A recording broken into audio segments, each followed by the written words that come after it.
Once upon a time, in a faraway land, there lived a man so exceptional that the divine hosts of heaven and hell were forced to take note. A man dangerous enough to bring Satan to his knees, but selfless enough to make God himself raise an eyebrow. How did this come to pass? Well, it all began at a very special birthday party for a very special young lady. Surprise! What is all this? It's your birthday, Kinsey. So? You've never been to a birthday party? No. Oh, like not even growing up? I went to the School of the Americas since kindergarten. We didn't really do birthday parties. But you celebrated Christmas? I don't have to explain myself to you. Oh, Kinsey, this is going to be so much fun. Zinjai made a cake. Jane Austen is here. We'll play some games. What sort of games?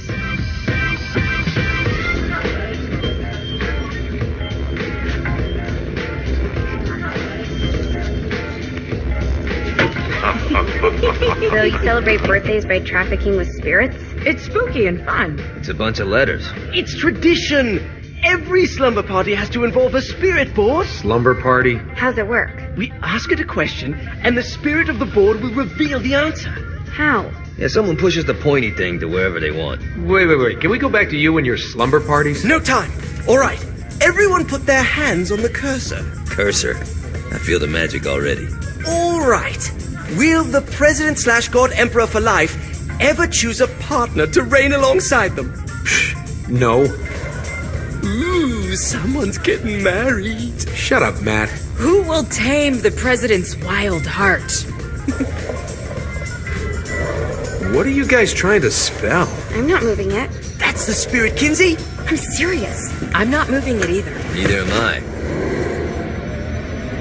Jezebel? Who the fuck is...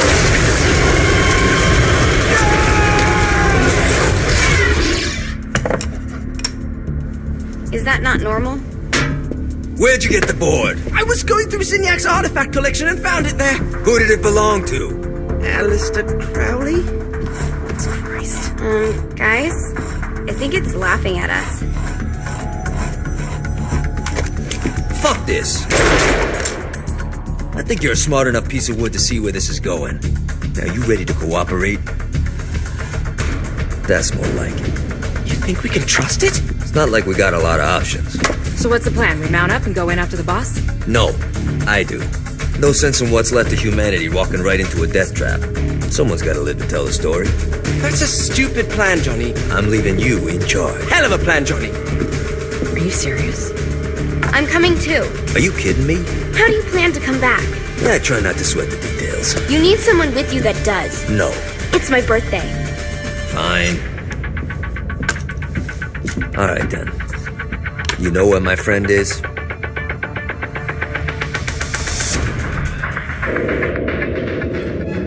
True to its word, the spirit board opened up another portal and sent Johnny and Kinsey screaming into hell.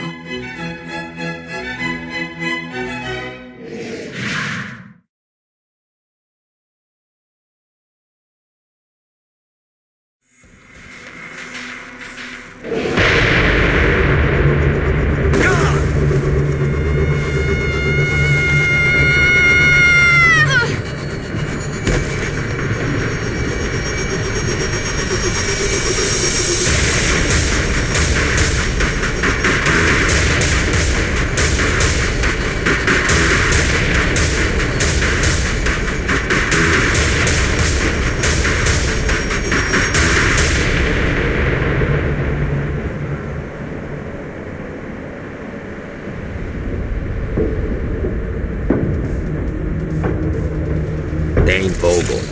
Ultor's behind this, I know it. Ultor and the Saints haven't been enemies in years. You really think he's responsible? You don't know him like I do. The boss put him through a window for a reason. The reason was the boss was kind of fucking crazy back then. That's a fair point. You know how much easier this would be if we just found a car? You know how much easier this would be if you just gave me a second? Alright, now how are we gonna find the Ultor building? Biggest building down here, giant Ultor sign on it. I don't think this is a problem. I'll buy that.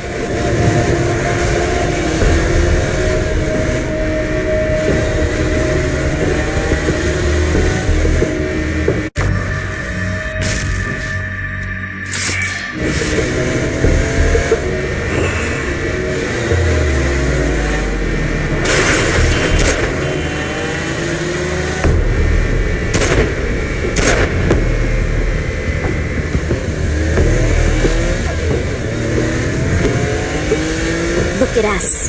Kinsey Kensington and Johnny Gat driving together on a birthday adventure. Are you always this excited? Generally, I'm a misanthrope. I get it.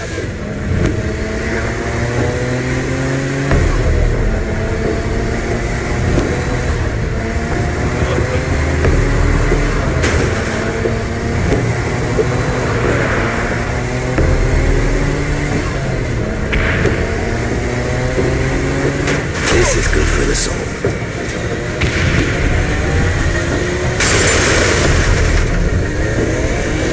So this is hell. Not as bad as I thought. It kind of reminds me of Steelport.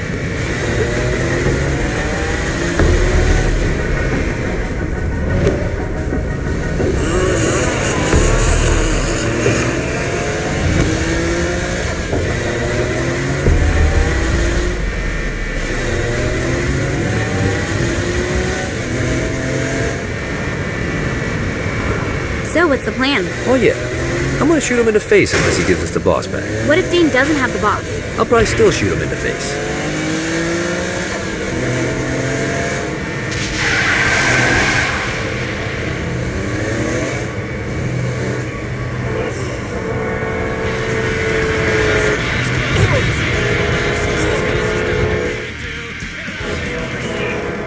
I think we may have got the attention of the demons.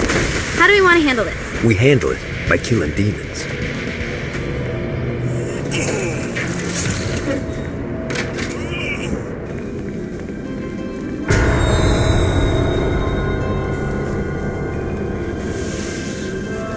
Welcome to hell. Shouldn't you have a receptionist? Such is the plight of eternal damnation. I have a feeling you didn't come here to catch up. Let's talk in my office.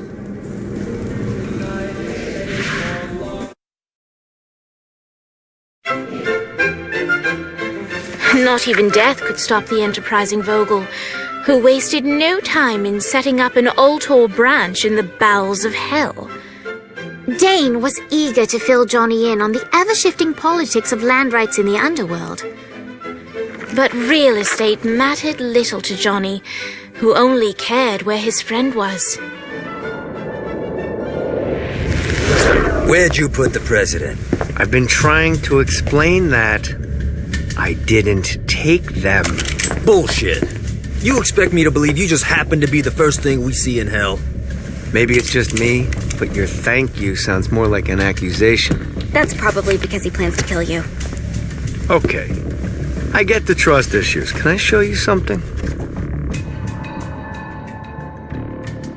The pieces all came together. The president had caused more chaos and destruction than any other in human history. It was only natural that Satan would want them to marry his daughter. They needed a plan, and Johnny had one. I'm gonna shoot the devil in the face. I think you might be skipping some details. No, I said in the face. I like the commitment, but you gotta find a way to get close enough to him in the first place. When's the wedding? I'll just show up And then you'll shoot him in the face. Sorry, but it's a little more complicated than that. These things are tied to the soul. You won't be able to enter without one. So how do we get one? You get his attention. I know some places that are of particular value to the father of the bride. You hit those, you'll get your shot. Wait, why would Satan give out an invitation for destroying his stuff? Oh, he won't, but it should piss him off enough to get him to attack Johnny personally. Either the devil kills Gat and Ultor gets the construction contracts to rebuild what was destroyed, or Johnny kills Satan and I'll have to pay less taxes. It's pretty win-win. That's why you're helping us? To make more money in hell? Hell's what you make of it, sweetie. Works for me. What you got? All right. Satan had entrusted the day-to-day running of hell to 5 archdukes, and Dane knew how to find them all. But beyond that, not everyone in hell was content to go along with Satan's status quo. There were others who shared Dane's ambition for power, and the Ultor mogul knew that the key to unseating Satan lay in gaining their aid. But before Johnny set out to wage war against the Prince of Darkness, Dane had one final gift, an artifact that he had spent fortunes on. Lucifer's cracked halo. This holy relic granted Johnny the majestic wings of the Morning Star. However, he still needed help in learning how to use them.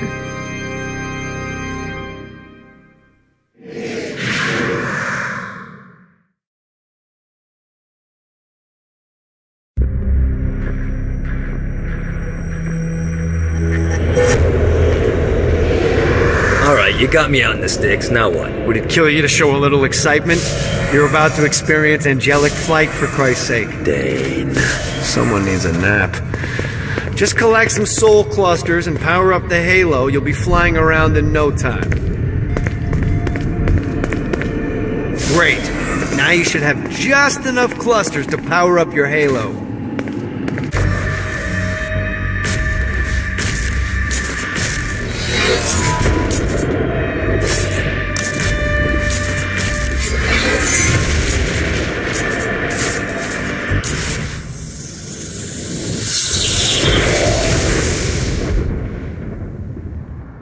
Alright, let's start slow. Try to jump over to that next island. Also, the longer you charge your wings before jumping, the further you'll go. Hey, you didn't fuck it up. Good job. Now get up that cliff. Now it's time to fly. You heard of crawling before walking? Well, in this case, you need to jump before you can fly. Launch yourself in the air with a jump, and then hold your wings out to glide to that next island. I put out some orbs to show you the path.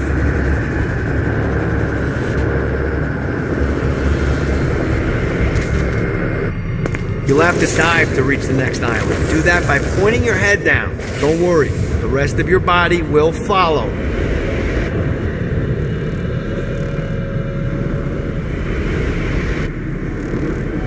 I put a shiny flap orb out in front of you. Collect the orb, and you wing flap to gain speed.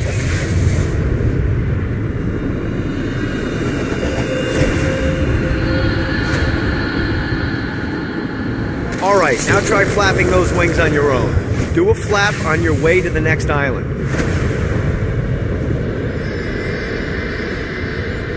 The exact opposite of diving is climbing. Climbing will slow you down and eventually cause you to stall. And trust me, stalling sucks. You can flap while gliding to gain additional speed. So the faster you're going, the higher you can fly. Now try to reach the island up there. Alright, time to take the training wheels off for the final lesson. Flying takes stamina. If you run out in midair, you are going to drop like a rock. A stupid, stamina-less rock. Last island is right up. Let's get you back to the old tour building. I want to run through all the stuff you can do to hurt Satan. Sure thing. See you soon.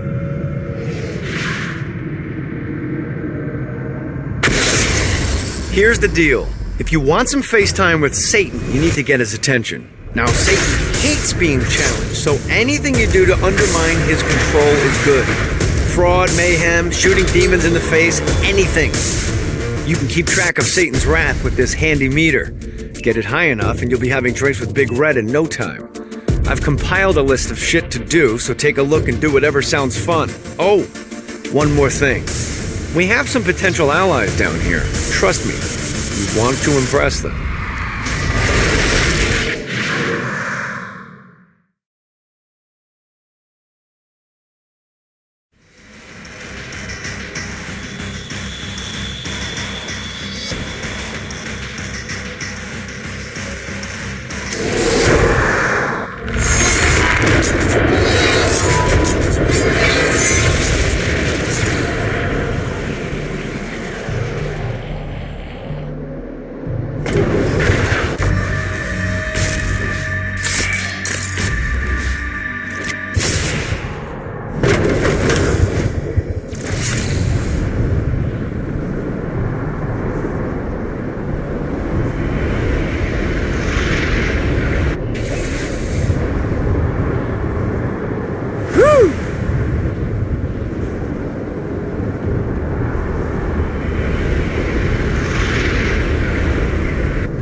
Note to self, find a way to control lightning.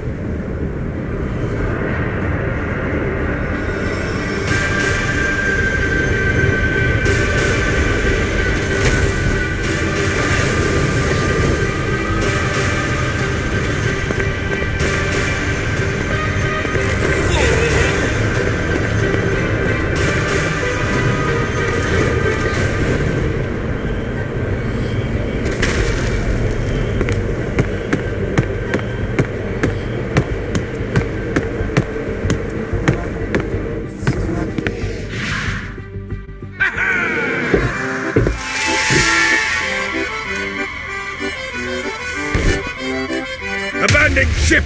We've been boarded!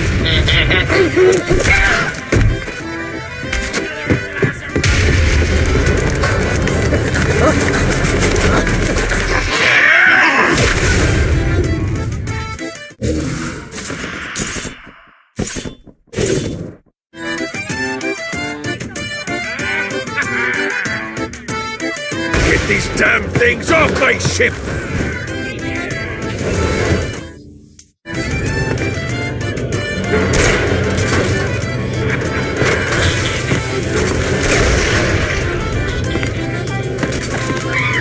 Mighty little bastard. That all you got?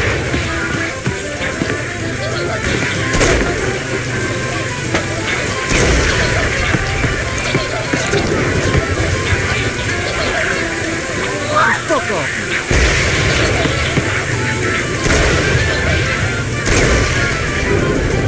I hope there's not something ridiculous like 100 of these to find.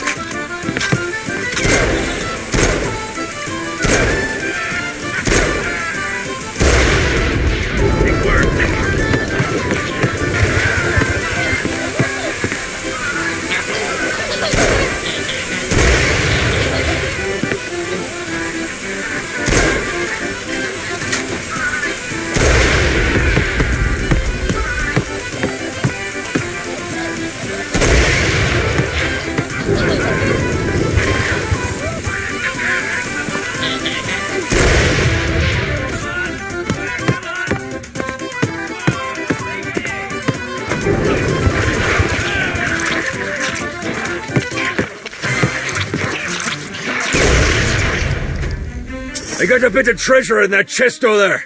The weapon you find inside may help with our little imp problem.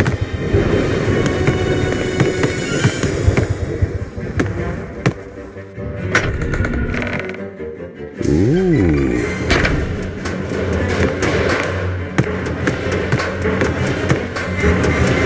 Right, you bastard. I'll fuck your world up. Fuck off. Get it off!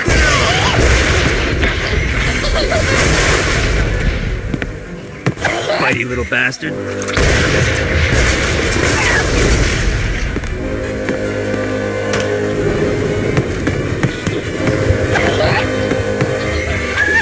No, not another one of these.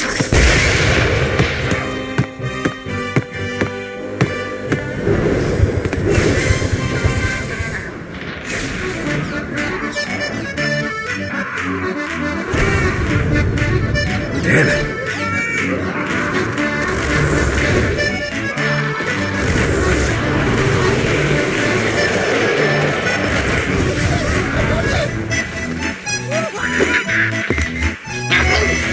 I summoned these imps to serve as my crew. I forgot what a handful they could be. Once aboard, they wouldn't listen to their captain. They ran amok in the bowels of the ship.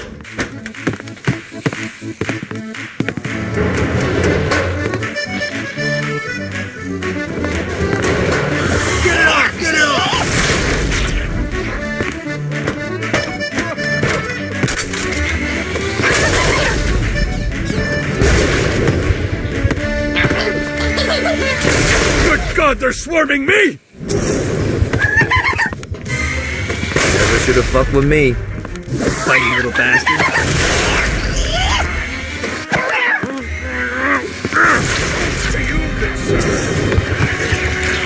It's okay to drop the pirate voice. What pirate voice would that be?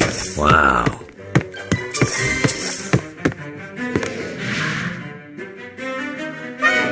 Zinyak's destruction of Earth had a profound impact on the afterlife. To heaven, it was a logistical nightmare. St. Peter's meticulous nature drove purgatory wait times to unbearable levels. Meanwhile, in hell, where souls in pain were used as currency, it created a new era of prosperity for the wickedly enterprising. This economic boom resulted in the coffers of hell to be overflowing, which in turn piqued the interest of the most notorious man that sailed the seven seas. Long had Blackbeard been a thorn in Satan's side, robbing tax collectors on a semi-regular basis. But the promise of an immeasurable fortune drove him to be even bolder. An arrangement was reached. Blackbeard would provide information on strategic targets in exchange for a share of the profit. Johnny, who was interested in murder, not money, happily agreed.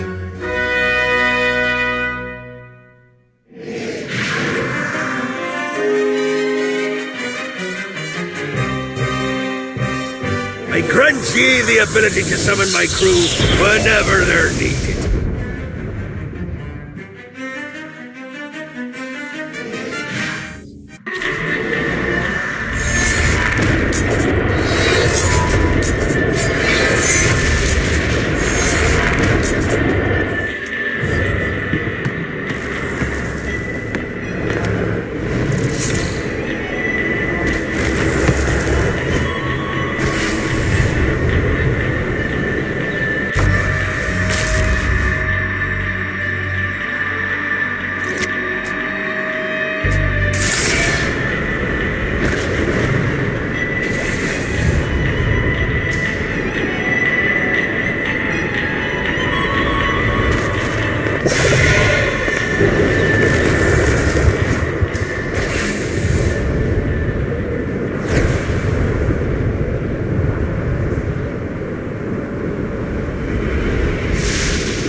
Lights up.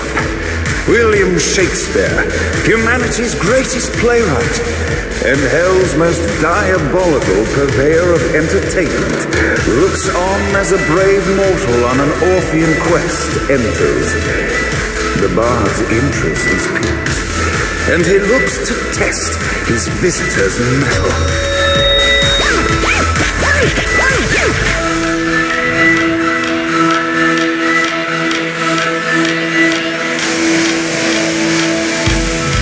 The masked tragedies were used to enemies cowering as they approached, but soon they realized that they faced a foe with courage and nobility, traits uncommon in the fires of perdition.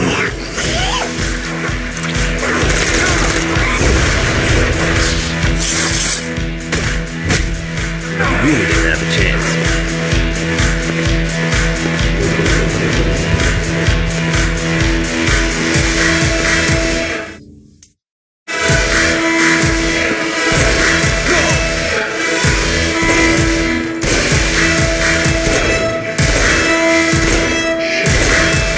The inciting incident resolved. The time had come for rising action.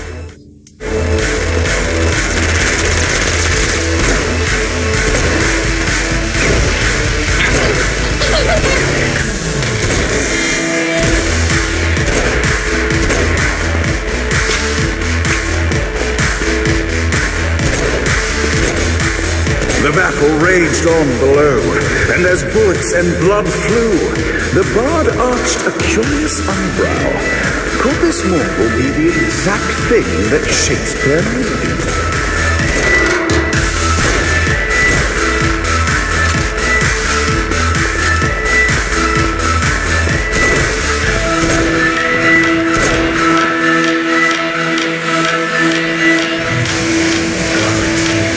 This battle is far from over, mortal. Arise! And now, Act 3! Winning isn't important. It's the fight.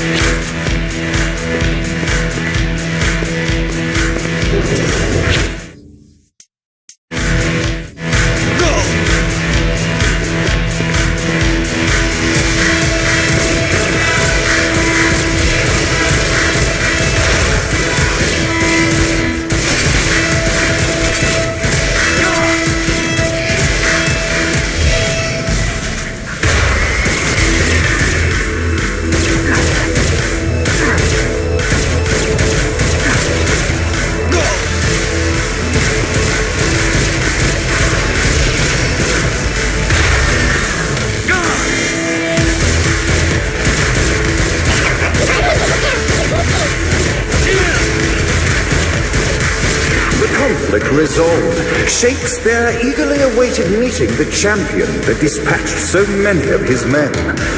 Undoubtedly, they were here for the bard's aid, and while happy endings were not a thing found in hell, Shakespeare always had a soft spot for comedies.